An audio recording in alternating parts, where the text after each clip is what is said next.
As Katie said, it's great to be back in the kitchen with all of you, and I appreciate you all attending this webinar that we're able to host for you today.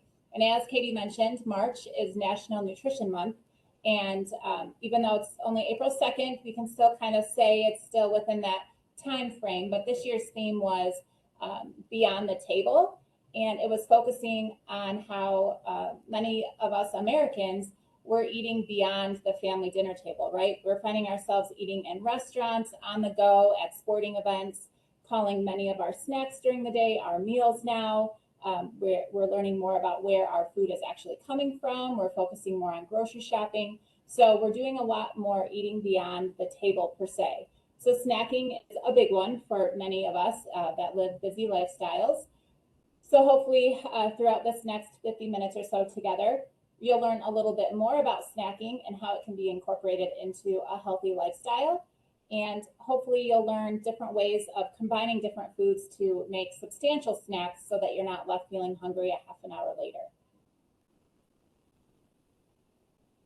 And let's see. So why should we snack? Well, snacks are great to kind of bridge the gap between one meal to the next. So between breakfast and lunch, or between lunch and dinner, even between dinner and bedtime, we sometimes find ourselves having such big time gaps between those meals that snacks kind of bridge that gap and keep us satisfied and feeling more full per se between the meals, so that we don't find ourselves overeating at the next meal. And snacking also takes the edge off hunger, basically what I just mentioned.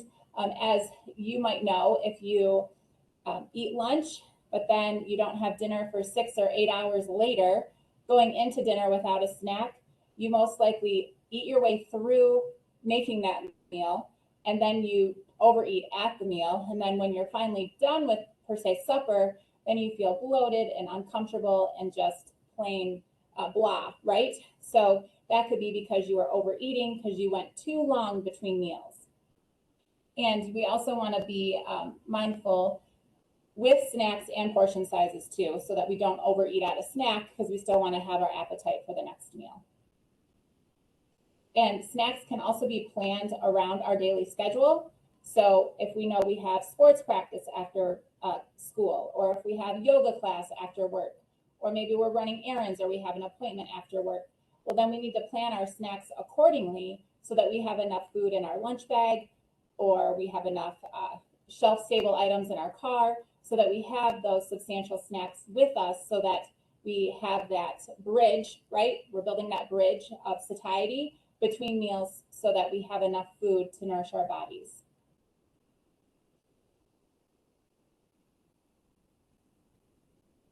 Be successful with planning your snacks. You can, let's see here. Be successful with planning your snacks. So making sure that we're including all the different food groups. We want to make sure that we're planning around any meetings that we might have at work. We want to make it nourishing and make it tasty. So if you don't like eating raw vegetables, well, then don't include those in your snacks. If you absolutely despise peanut butter, well, then don't include that in planning your snacks. But regardless, you want to make it personal to you, so that it's something that you like and enjoy, so that you'll be more successful with consuming that. Get your family involved as well. So if you have a family and with kids and a significant other, make sure that they're all involved in the snack planning process too.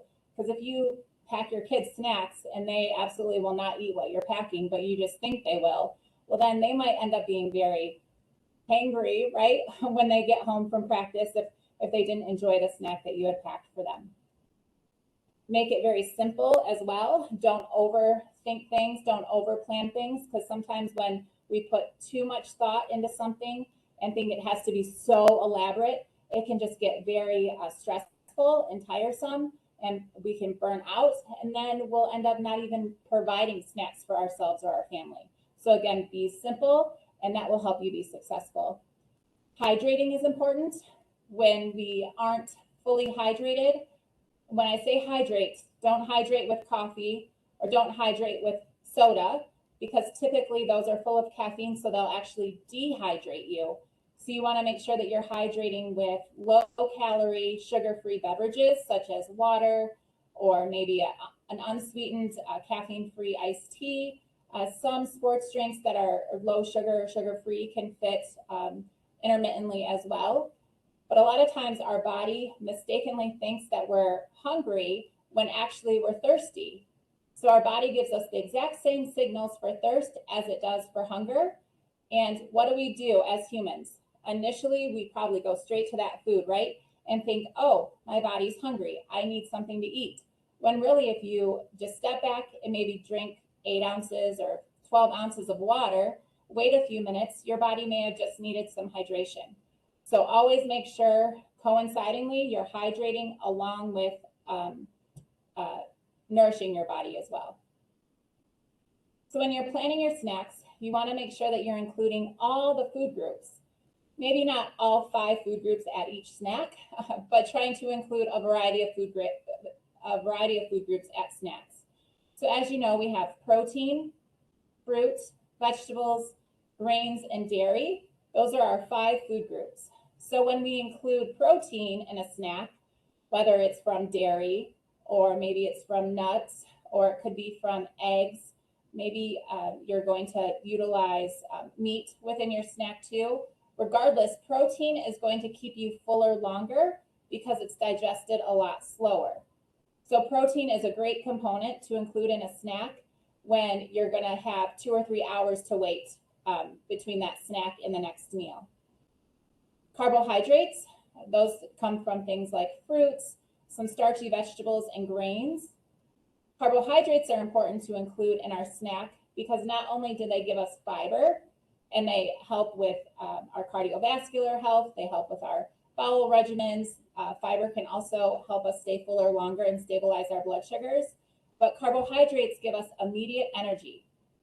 So if you have something like a banana and peanut butter as your snack, those 2 items together, that banana is going to give you that immediate energy because of the carbohydrates it contains. Then that peanut butter is going to slow down the digestion of the carbohydrate and keep you fuller longer so you feel more satisfied.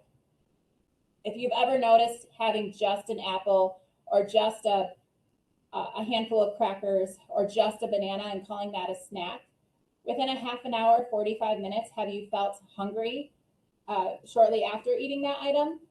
So if you have noticed that, it's because that carbohydrate is broken down so quickly. So make sure that you're adding a protein component there to help your body stay satisfied between the snack and that meal. Vegetables and fruits are great to include in your snack because you know as well as I do, everywhere you turn, everyone is saying, eat more fruits and vegetables, eat your vegetables, make sure you're eating enough fruit during the day. And if you go by the guidelines set forth by the USDA, it recommends that we have 5 cups total of fruits and vegetables a day.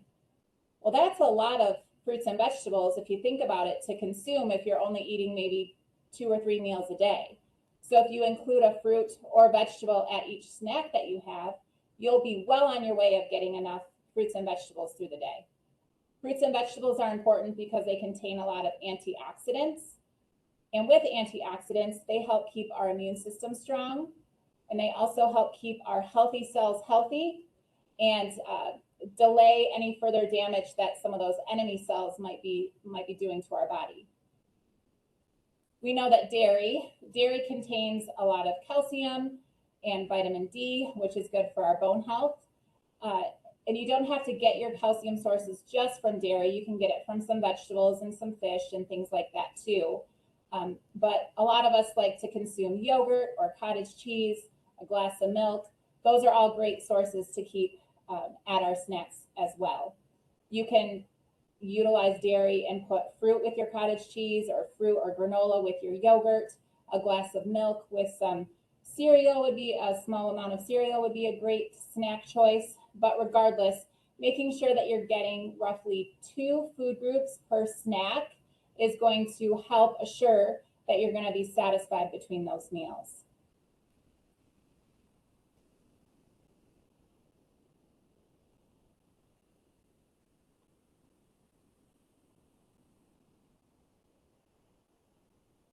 So when we make snacking nourishing, like I mentioned, trying to include 2 food groups roughly per snack would be ideal.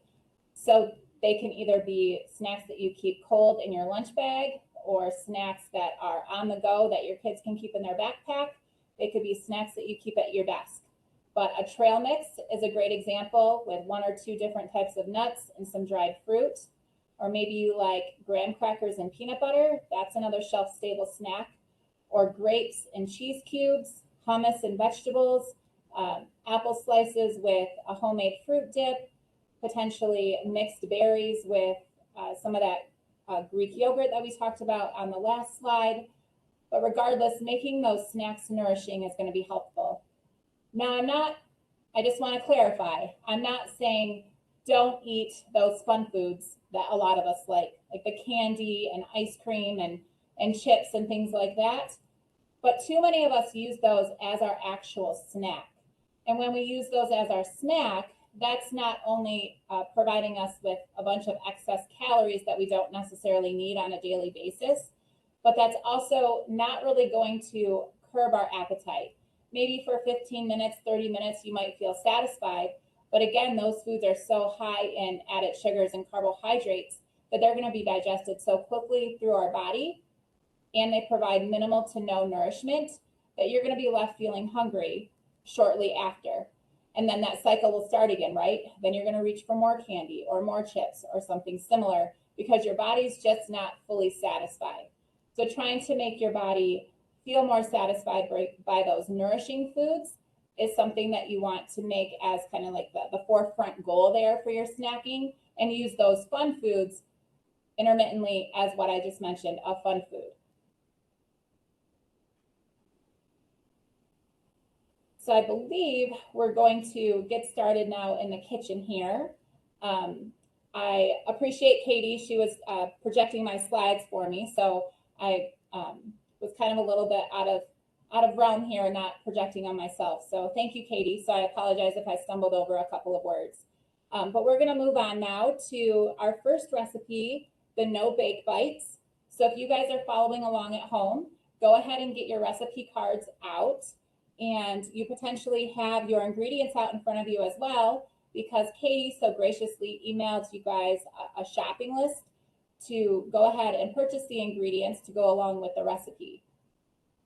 So like I said, the first recipe we're going to start with is the no-bake bites.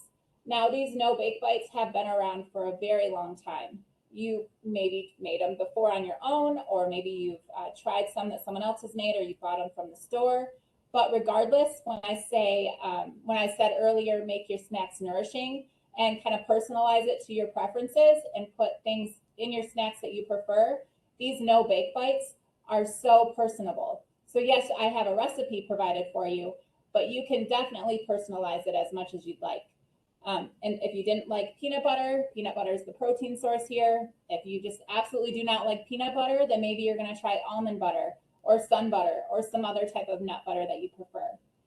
Maybe you've tried flaxseed before and you're like, I'm not sure I really want that in my snack. Well, go ahead and substitute the flaxseed out for some other type of seed, like a chia seed or a hemp seed or a hemp heart, if you've heard of those before. Heck, you could even crush up some almonds very finely or another type of nut and use those in place of a seed here. And honey is a great addition to this recipe because it helps to keep everything together. It's kind of a cohesive ingredient. But if you have an allergy to honey, then go ahead and use pure maple syrup.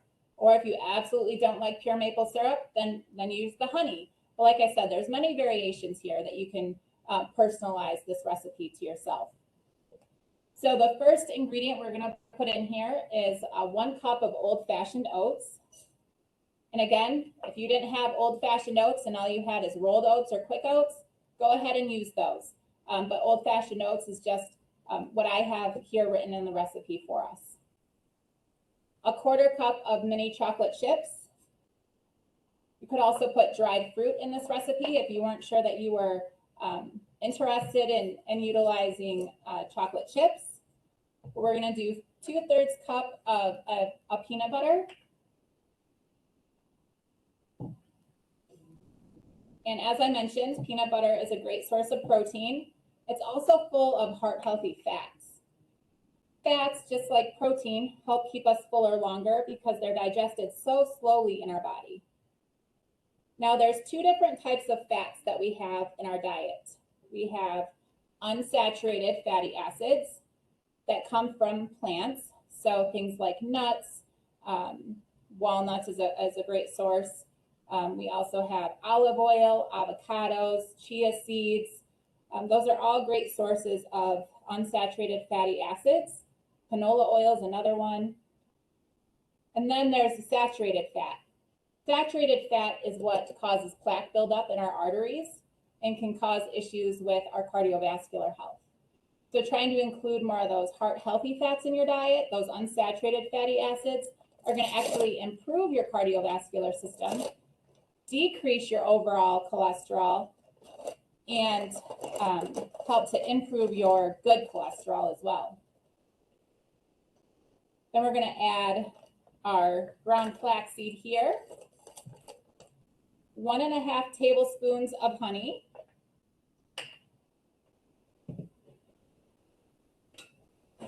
And again, if you wanted to adjust the amounts of the ingredients in here, maybe you wanted a little less honey, more peanut butter, or less peanut butter, a little bit more honey. That's all up to you. You can play around with the recipe if you prefer. As I've been playing around with this recipe for quite a while now, because I've used it in many classes, I found that I actually prefer personally to add a little bit more oats to the recipe because I like my energy bites a little bit drier. So some people might like them a little bit drier, or some people might like them just the way they are. So it's just going to be your palate. I believe there's a recipe floating around that many of you might have seen, apple pie energy bites. Now those are pretty exciting. They're a little bit more time consuming just because we're actually grating an apple into the recipe, but you're getting more sweetness because we're adding fruit, and fruit is naturally sweet, right? So you can get that sweetness from adding fruit to your snacks without adding a lot of extra added sugar or anything like that. You can use cinnamon, nutmeg, spices like that can help to add more sweetness to your snacks too.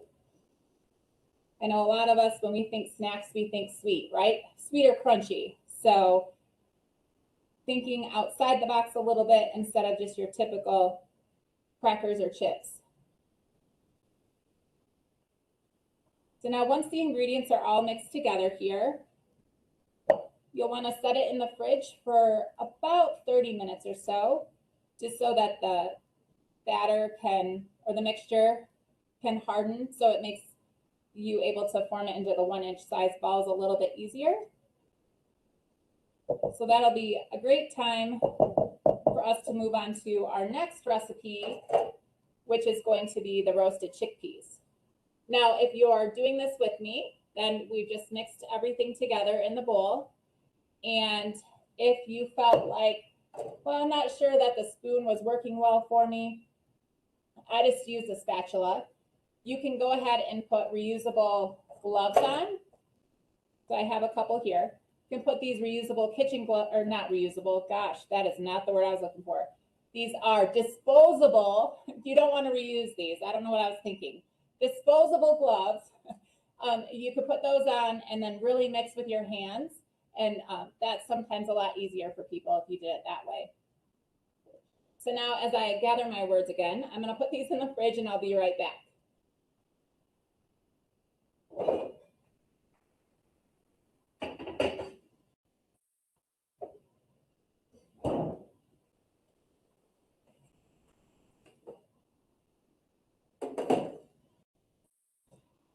So if your no-bake bite batter is now in the fridge, congratulations, you're part way through class here. So now I'm going to get out the chickpeas and we'll start on that recipe.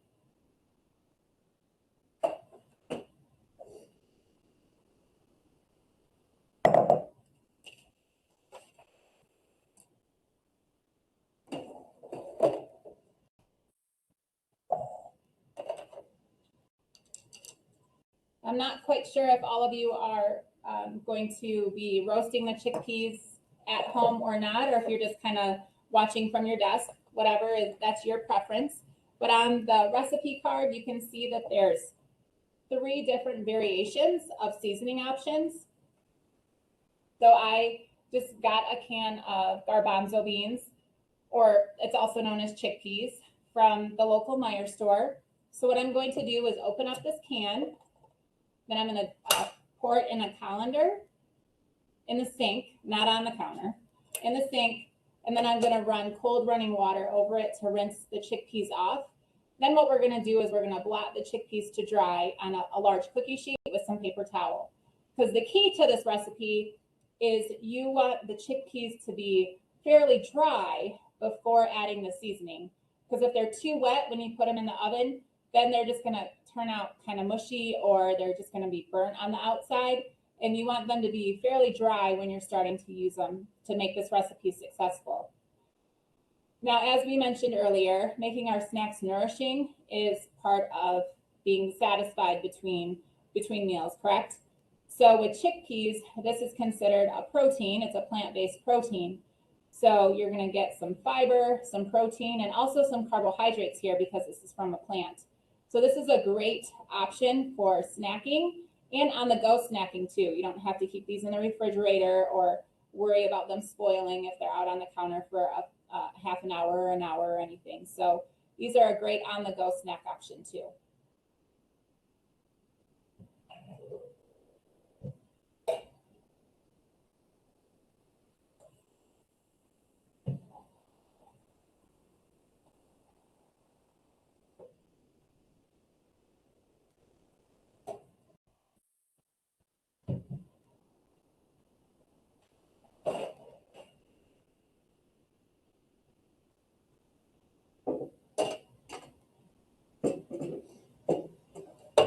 So here's my large cookie sheet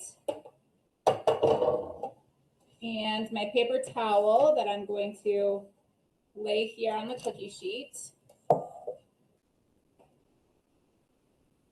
Sarah, while you're doing that, there was a question that came through in the chat. Someone was curious, are these snacks good for diabetics?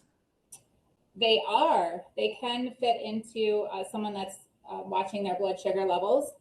With your diabetes, we monitor our blood sugars, right? And things that are high in carbohydrates tend to increase our blood sugars. And if we don't include protein in our snacks and meals as diabetics, and we just eat something that's high in carbohydrates, and that's another reason why our blood sugars are going to rise. However, with the no-bake bites, the oats would be the carbohydrate, but then you would have the ground flaxseed and the peanut butter as protein sources and heart-healthy fats. So that would help to stabilize that blood sugar. That would help to make the blood sugar slowly rise rather than completely skyrocket just from eating a carbohydrate source.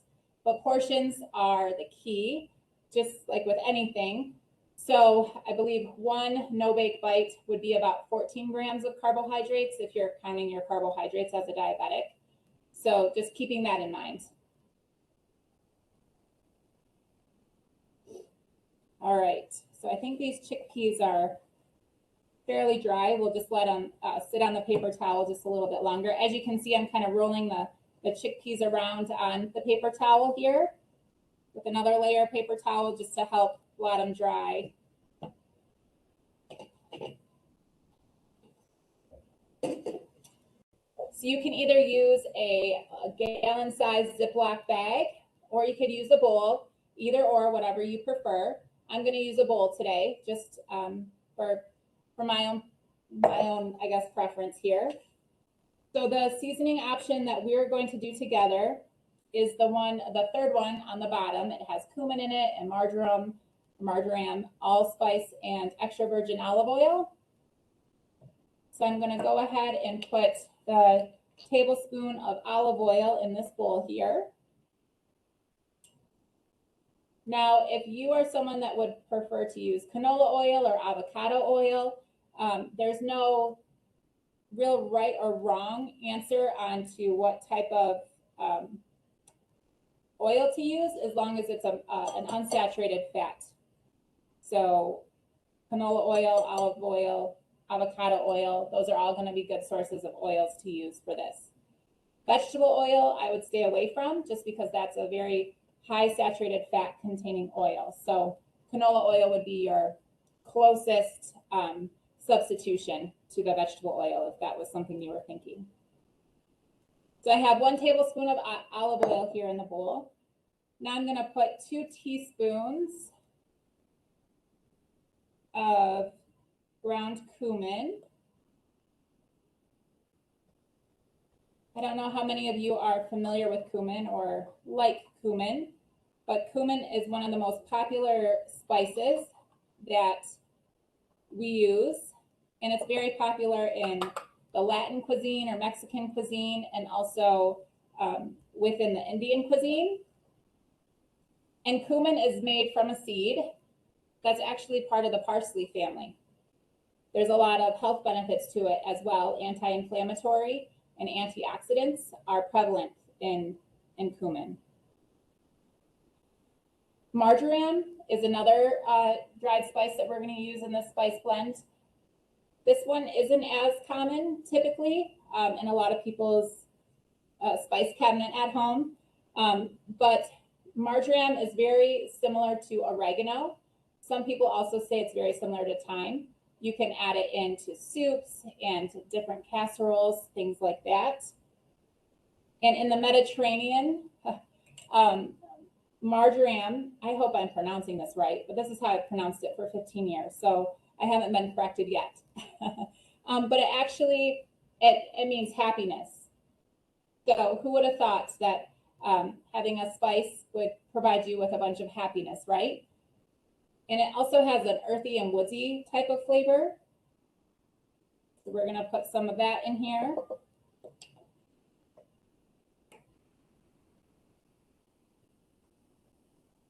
And did you know the dried spices, or in their dried form, they're gonna be more potent. So, and you can add them at the beginning, middle, or end of the cooking process if you want. Typically, dried spices are added more at the beginning. But if you're utilizing the actual fresh plant or the fresh herb, then you're going to want to use those at the end, because you don't want to denature them too much or break them down too much through the cooking process. So you add those more towards the end, and they're a lot less potent. So you're going to want to add more of the fresh herb to get more of that flavor.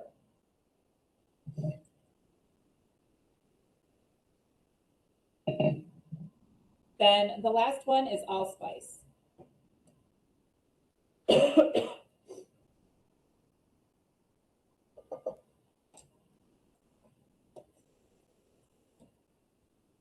Now we're going to mix things together here. And you can add a dash of salt if you'd like. I know the recipe calls for roughly 1/8 of a teaspoon. I'm not going to add any salt today, but go ahead if you would like to. I know salt can help to bring a lot of the flavors together, but this is a recipe that you can omit salt, and it's not going to cause the recipe to fail or anything to that nature. All right, so your little mixture should look something similar to this, kind of a little brown glaze. Now, I just try to be careful and kind of wrap the chickpeas up in this paper towel so that I can carefully transfer them into the bowl so that they don't get all over the countertop, right? That's why I mentioned if you wanted to use a Ziploc bag, sometimes that's easier for people to use, but really it's your preference. There's a few extra chickpeas here on the cookie sheet, so we're just gonna mix it together, toss it slightly here, roughly until all the chickpeas are coated. Now, as I mentioned earlier, chickpeas are also called garbanzo beans. If you haven't tried them in the whole form, you may have tried them in what we call hummus. So hummus is just pureed or ground down chickpeas, smashed up chickpeas per se, with some tahini sauce and garlic and other seasonings. So that's kind of the most popular way to have a chickpea. But I like the garbanzo beans or chickpeas because they're a more firmer bean versus like a kidney bean or a great white northern bean. Those can be a lot softer, so they have quite a bit of a different texture. So that's why garbanzo beans can taste so much better roasted in the oven versus a softer bean. Sarah, the first time I had the roasted chickpeas, it was in a salad and it was like in place of a crouton. So it was a kind of a fun way to try them. And I think that they're having a moment because the other day when I was at the grocery store, I saw the Hippies chickpea puffs in the snack aisle. So they must be, you know, kind of recognizing some of the health and nutrition values of chickpeas. Yeah, I agree with you, Katie. I haven't tried the hip, you used to call them hip peas. I haven't tried those, but I wonder what flavors they have or what kind of additives that they have in there. But those sound like that would be a great on-the-go snack if you didn't have time to roast chickpeas on your own. So, but that's a great idea to utilize those in place of croutons on a salad. So versatile, right? Yeah. All right, so with these chickpeas now, they're all coated. So what I'm gonna do is I'm gonna place them in the oven at 450 degrees for 25 minutes. The oven's already preheated. I already have another batch of chickpeas done, so if we're getting close on time, I can show you another batch that's already come out of the oven. But you do wanna keep them at 450 degrees. Sometimes we're thinking, oh my gosh, that's a very high heat. Well, yes, it is a high heat, but we're trying to bring all the moisture out of the chickpeas so that we can make them more of like that crunch. Because right, we want a crunch factor with snacks. And so these chickpeas can be as soft as you want them or as crunchy as you want them. So keeping them at that high heat for at least 25 minutes is going to help promote them to be that crunchy snack that you're looking for.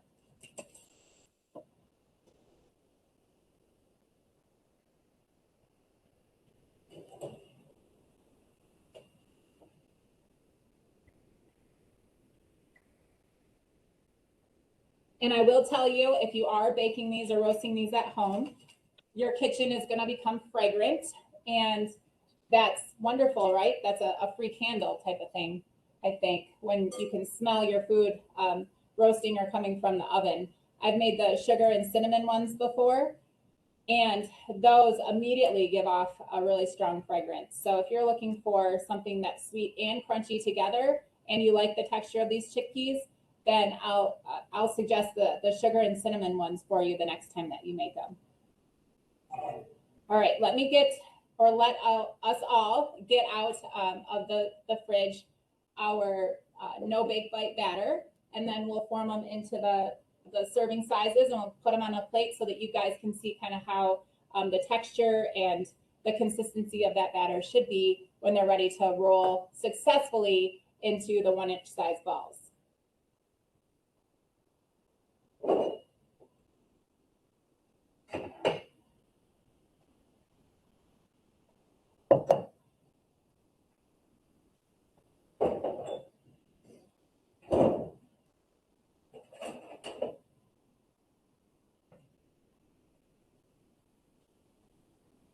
Also, having a plate of some sort is helpful, so then you have something to put them on when you're portioning them out here. Now here's the disposable, right? Disposable gloves that we're gonna wear. If you don't have disposable gloves and you wanted to use a cookie scoop, a lot of us might have that 1-inch cookie scoop. You can use those use that if you'd like. You can use 2 spoons, and that can form them into the shape that you're looking for. We can get creative and figure out another way if you want to. You could wrap your hands with saran wrap or put your hands in quart-size Ziploc bags and do it that way. Regardless, you're going to be handling this batter, so figure out a way to protect your hands, I guess. But it's very easy to form into the 1-inch size, so a little bit smaller than a golf ball roughly, but you can see that the batter is more firm now that it's sat in the fridge for a little while. And you should be able to make about 16 to 18 1-inch size bites here.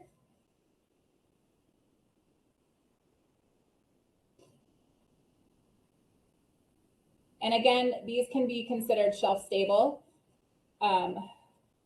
You can put them in a Ziploc baggie if you'd like, and maybe your high school athlete has practice after school and is going to need a snack. So maybe you're going to put 2 or 3, I guess maybe 4, if it's a boy versus a girl, right? Snack together for them. That they're easy to transport. Or you can put them in your lunch bag and use them for your afternoon snack, because like we mentioned, making them nourishing. So peanut butter, the ground flaxseed, the oats,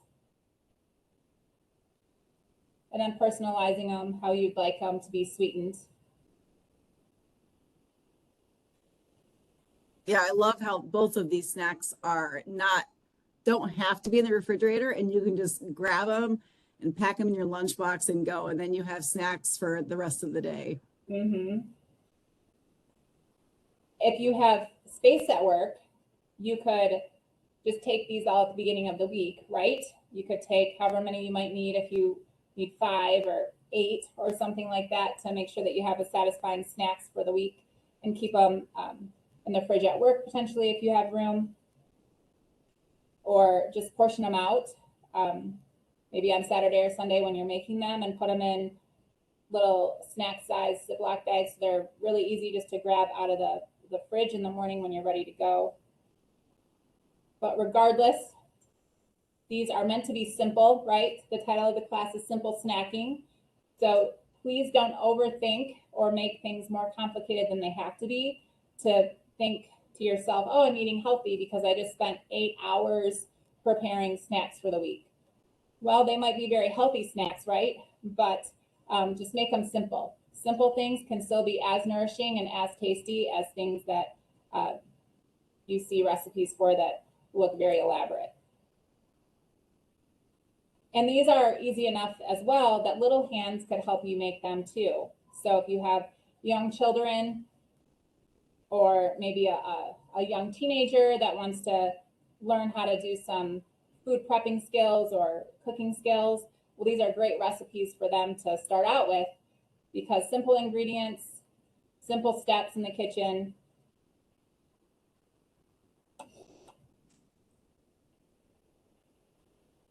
Sarah, while you're doing that, one of the questions that came in just recently was, when you're looking at grocery stacks at the store for prepackaged ones, are there things that on the nutrition label that you look at specifically to help you determine whether an item meets your criteria for a good, healthy snack?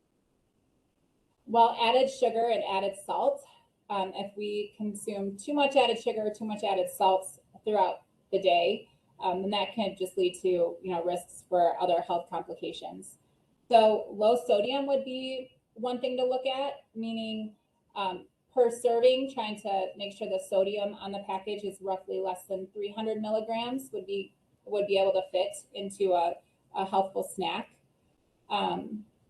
Then also making sure that if it's prepackaged, chances are there might be a grain, it might be a cracker, a snack mix or something like that. So making sure that there's whole grains included in it. And things in the title that might be considered, that say frosted or something similar that makes it look or makes it sound like it's really sweet, chances are there's going to be a lot of added sugar. Now with added sugar, that can be a whole nother class. That could be a whole nother week's worth of class, right? Talking about added sugars. But if you look on the nutrition facts label, now within the last few years, they're including the amount of added sugar that's in a serving size on a food. So 4 grams or 5 grams or less of added sugar would be my recommendation. That would be equivalent to around 1 teaspoon. So much more than that, you're gonna get more added sugar, more sugar in a snack, and then you're just gonna kind of enter the category of a sweet treat at that point. So, all right. Well, I have my energy bites done. I hope everyone else was successful in forming their energy bites, but I was able to make 15 because I was talking with Katie and I made a couple a little bit bigger than probably what they should have been. So I got 15, but most of you probably got 16 or 17 if you were paying more attention than me. So now you can just put these in an airtight container in your refrigerator and they'll store just fine in there. And like Katie and I were talking, they're easy just to grab and go in the mornings or for sports practice or something similar. And Katie, did you send them the apple pie energy bite recipe? Okay, so you have that one. I've mentioned that one now twice, only because I think that one is my favorite variation of the energy bites that I've made many different variations of, just because of the grated apples. Something about that mixed with the cinnamon just really makes these taste a lot sweeter and makes you think, oh my gosh, I'm really having something sweet for a snack. But then you're looking at the nutritional facts on that recipe and there's no necessarily added sugar there. It's the cinnamon and the grated apples. And then what could be better than apples and peanut butter mixed together? And that's a pretty great combination. But some other recipes that you did get while we're still waiting for the chickpeas to roast in the oven. Katie emailed you a recipe for a Greek yogurt fruit dip and also a Greek yogurt vegetable dip. Now, making dips ahead of time can be great because you want to make sure that your snacks are going to keep you fuller longer. So if you're putting a dip with your fruits or a dip with your vegetables, chances are that protein fat combination from the dip is going to help you stay fuller longer and feel more satisfied. So with the fruit dip, I believe it's Greek yogurt, peanut butter, well, plain Greek yogurt, peanut butter, cinnamon, and a little bit of honey if you prefer, just to add a little bit more sweetness there. But that's great with apple slices, pear slices. You can utilize it with bananas. Some people have also tried it with carrots and celery. If you wanted a little sweetness with your vegetables, you could also use them for carrots or celery. And plain Greek yogurt is a great substitution for sour cream in a lot of recipes. So when we think vegetables, how are we going to make a veggie dip?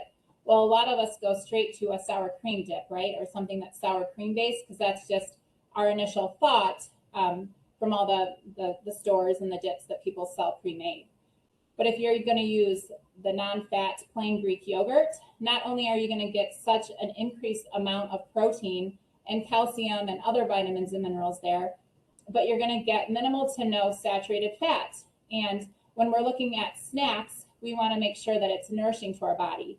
And if we're going to eat vegetables with a veggie dip, well, a lot of times we're going to get a lot of extra calories and a lot of extra saturated fat that in turn could cause issues with our cholesterol levels or excess calories. And then some of us might have weight management goals or goals to lose weight, and we could overconsume those dips if we're not careful. So making them on our own is a surefire way to know that we're getting all the nutrients that we want and we're within that calorie range that we're trying to stay for our overall health.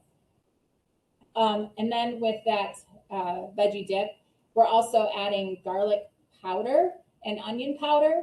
Now I stress powder because you can get onion salt, garlic salt, but then you're just going to be adding a bunch of salt to your snack. And again, just like saturated fat and excess calories, if you're going to add a bunch of excess salt to your snacks, then you're just adding more issues potentially with blood pressure or diabetes when you have too much salt in your diet. So utilizing garlic powder, onion powder and garlic powder are going to be great options to make sure that you're getting minimal to no added salt there in the dip that you're making at home.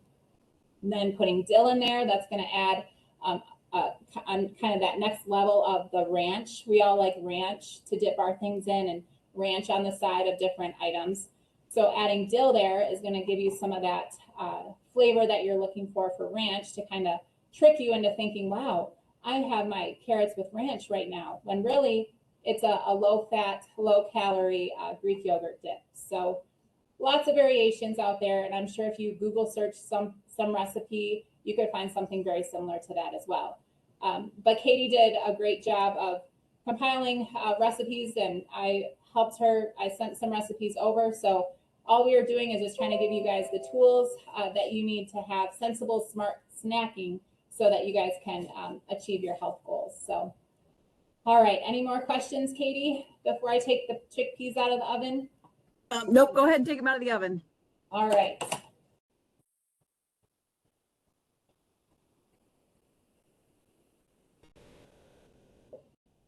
All right, well, those specific ones I just put in have 12 minutes left. So here are, I don't know how well I'm gonna be able to get them up to the camera, but I think you can see them pretty darn well. But these are the chickpeas that I made earlier today. And as you can see, they're very crunchy. So I'm smashing them really hard with my finger, and it's taken a long time for them to smash down. So this is what you want. This is the type of texture you're looking for if you're looking for something crunchy. And they're gonna be golden brown, and they're gonna, there's no moisture here. So they roasted just how they were supposed to in the oven at the high heat. Now, with these roasted chickpeas, roughly a quarter cup is gonna be a serving. So you're gonna get 2 or 3 servings out of this pan here. Now, if you're someone that just likes to mindlessly snack, right? How many of us just stick our hand in a trail mix or stick our hand in a nut mix or something like that, and we just mindlessly eat, right? Well, yes, these things are considered good for us or healthful, right? They're giving us a bunch of nutrients, but you can overconsume healthful things. So you really want to pay attention to that portion size, because before you know it, you could have ate maybe a whole recipe of these chickpeas if you eat them throughout the whole day, or if you eat them at one sitting. And that could be 300 calories or so. Same thing with nuts. If you had 2 or 3 handfuls of nuts, not 2 or 3 tablespoons, then you could have just consumed 500 or 600 calories from that snack, which then is getting to the meal type of amount, calorie level. If you per se, if you're looking at calories, then that might be more of a meal to you, not just a small snack. So portion size is important, no matter if it's a snack or a meal, just to make sure that you're paying attention to your waistline if that's one of your goals. So, all right, I think I gave you as much information as I can for this hour, but I appreciate everybody attending class today. And I'm sorry if the lighting was a little off. We do our best here with our lighting, and sometimes I feel like maybe there's a lot of, I don't know, lighting issues, but I feel like it went okay today, so. It did. Sarah, do you have any tips for when you're portioning out the dips? I feel like dips are a tricky thing for people to be able to do portion sizes on. Any suggestions for how to make sure that you're not overindulging with either of the dips? Great question, Katie. So one thing they sell at the store are those, might be like 3 tablespoon size or 3 ounce size little mini containers. So a dip, like a fruit dip or a veggie dip, roughly 3 tablespoons is a good blanket statement for a serving size. And that fits great in one of those small containers that you can seal with a lid. And if you're portioning them out, then once the dip's gone out of that little container, well, you most likely didn't bring any more with you to work. So that would be a great way to help portion. Otherwise, if you're at home having a snack, which I encourage us all to snack at home, right? To make sure that you don't eat directly out of the big bowl that you made the dip in. So you, again, take a few tablespoons or a scoop of it and put it on a plate or in a bowl with your vegetables or your fruit, and then you walk away from the kitchen. Don't snack directly out of that large bowl or the large platter that you've prepared that snack on. That will help to avoid overeating. And again, making sure that you hydrate, right? So going back to portioning out the dips, portioning out those higher calorie snacks, also hydrate while you're eating, because our body also needs water along with the food that we're consuming. Fantastic. Thank you so much for joining us, Sarah. Thank you so much for all those helpful tips that you shared. To all of you who joined and hung with us for the last 54 minutes, I appreciate your participation, and hopefully you walked away with several recipes that you're interested in trying out for yourselves and for your families. Thanks again, and hope everyone has a good rest of your day. Thanks, Katie.